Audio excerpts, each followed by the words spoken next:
Ethiopia under Abiy has become a scene of unprecedented horror. The recent Reuters investigative report has exposed that Abiy leads a death squad to eliminate, detain, and torture opposition individuals and groups.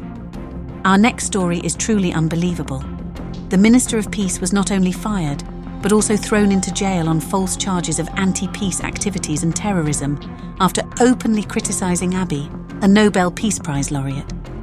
This mind-blowing spectacle could only happen in the bizarre theatre of an ethno-religious oligarchy system of government.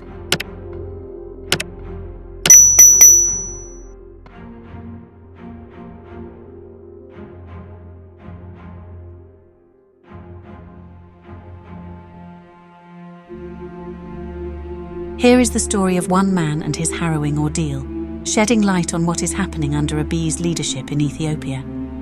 In October 2022, Taye Dendea was appointed as the State Minister of Peace by Abiy Ahmed. He was recognized for his integrity and fearless advocacy within the administration, standing as one of the few voices of reason in the prosperity government. Throughout his youth, he remained a committed activist, enduring multiple imprisonments under the oppressive TPLF regime, a time when Abiy Ahmed served as the regime's spy chief.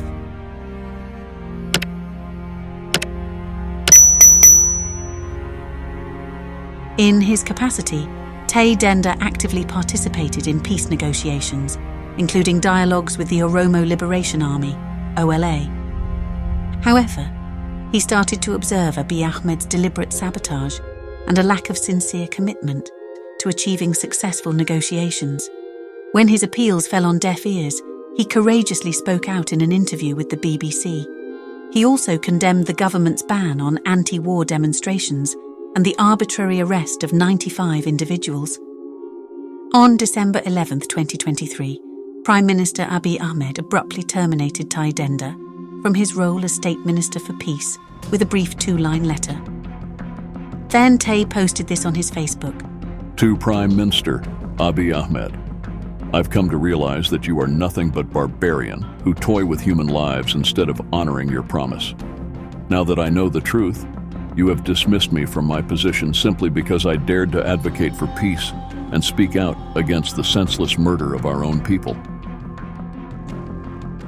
On December 13th, the government announced Taye's arrest on allegations of collaborating with what they term as radical forces and terrorists, aiming to overthrow the government. These charges appear to be fabricated to justify his arrest.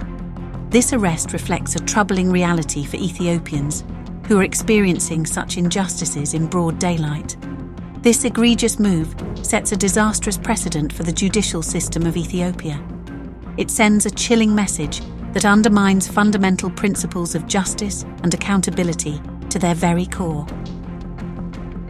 In a shocking turn of events following Taye's arrest, Abiy's security forces forcibly evicted Taye's wife and entire family from their government-provided housing.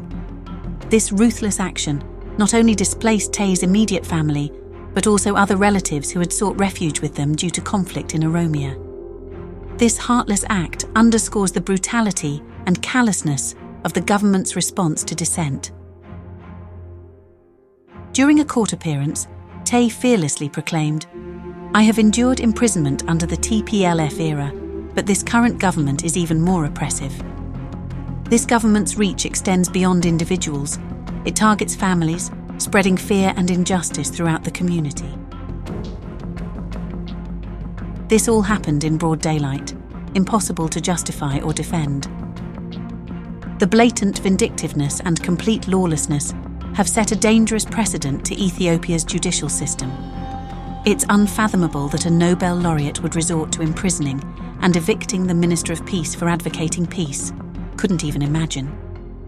Currently, numerous ethnic Amhara and Oromos are languishing in prisons under Abiy's regime, facing years of unjust imprisonment on fabricated charges. This exposes the destructive nature of Abiy's administration and its detrimental impact on Ethiopia.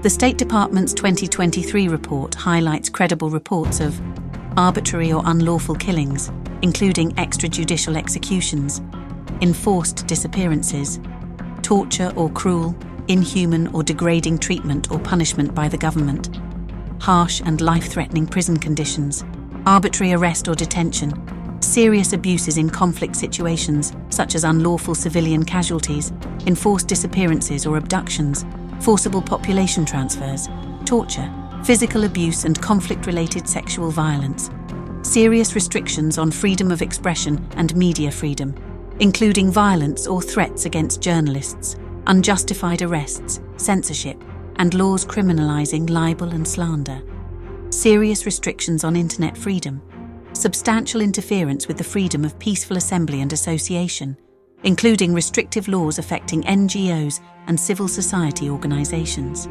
government corruption, government restrictions or harassment of domestic and international human rights organizations, extensive gender-based violence, including rape and sexual violence, crimes targeting racial or ethnic minority groups. The international community must take decisive action before it's too late.